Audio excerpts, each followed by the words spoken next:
ఉండాలి, నాయకులు ప్రజల్లో ఉండాలి, ప్రతి గడపకి రోజు వెళ్ళాలి. మన టార్గెట్ అంతా కూడా 2029లో గెలవాలనే ఆలోచనతో ఇవాళ ఎక్కువగా మీటింగ్లు పెట్టడం జరుగుతుంది.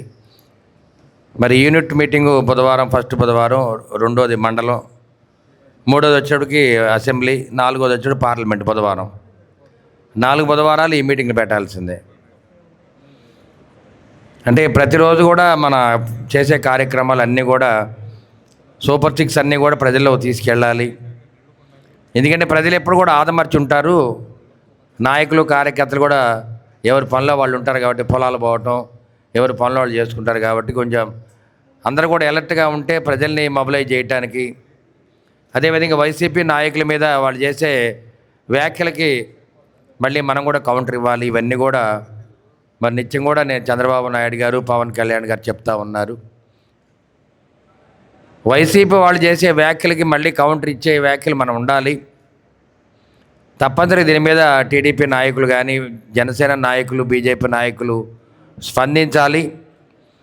జనరల్గా ఏంటంటే వైసీపీ వాళ్ళు చేసే వ్యాఖ్యల మీద కొన్ని వర్గాలు స్పందించట్లేదు కాబట్టి తప్పనిసరిగా స్పందన మనకు ఉండాలి. ఎందుకంటే వాళ్ళు ఎప్పుడు కూడా ఒక దుర్మార్గపు ఆలోచనతో వ్యాఖ్యలు చేస్తూ ఉంటారు. ఆ వ్యాఖ్యలను తిప్పికొట్టే బాధ్యత మనం తీసుకోవాలి. ఎందుకంటే పార్టీ భయం ఏంటంటే ఈ ప్రజలు వీటిని నమ్ముతారేమో. ఇప్పుడు డిఎస్ ఎగ్జామ్ పెడితే దాంట్లో అన్నీ అవినీతి జరిగింది, డబ్బులు తీసుకొని అందరికి కూడా జాబ్స్ ఇచ్చారు, ఈ విధంగా వాళ్ళు వ్యాఖ్యలు చేస్తూ ఉంటే ప్రజలు నిజమే నమ్మే పరిస్థితి. ఇవన్నీ కూడా గమనించి మనం ప్రతి వ్యాఖ్యల్ని ఖండించాలి. అదేవిధంగా మనం కూడా దాన్ని కౌంటర్ ఇచ్చుకుంటూ ప్రజల్లోకి వెళ్ళాలి.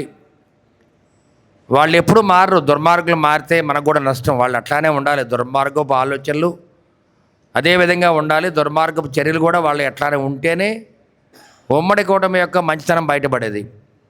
వాళ్ళు మంచోళ్ళే మనం మంచోళ్ళు అయితే ఉపయోగం ఏముంది? ఇంకా ఎక్కడో చోట మనకి బ్యాలెన్స్ ఉండాలి కదా. అందుకని వాళ్ళు మారేవాళ్ళు కాదు. ఆ విధంగా ఉండటమే మనకి శ్రీరామ రక్ష. కానీ దానికి కౌంటర్ ఇచ్చే బాధ్యత మనం తీసుకోవాలి. మన మహిళల్ని కించపరిచే వ్యాఖ్యలు వాళ్ళు చేస్తూ ఉన్నారు. మన ముఖ్యమంత్రి, మన హోమ్ మినిస్టర్ గారి మీద, ప్రతిపక్షంలో ఉన్నప్పుడు మన చంద్రబాబు నాయుడు గారి మీద, వాళ్ళ కుటుంబ సభ్యుల మీద వ్యాఖ్యలు చేశారు. ఇక్కడ ఏంటంటే మనం అందరం కూడా స్పందించాల్సిన బాధ్యత మనం తీసుకోవాలి.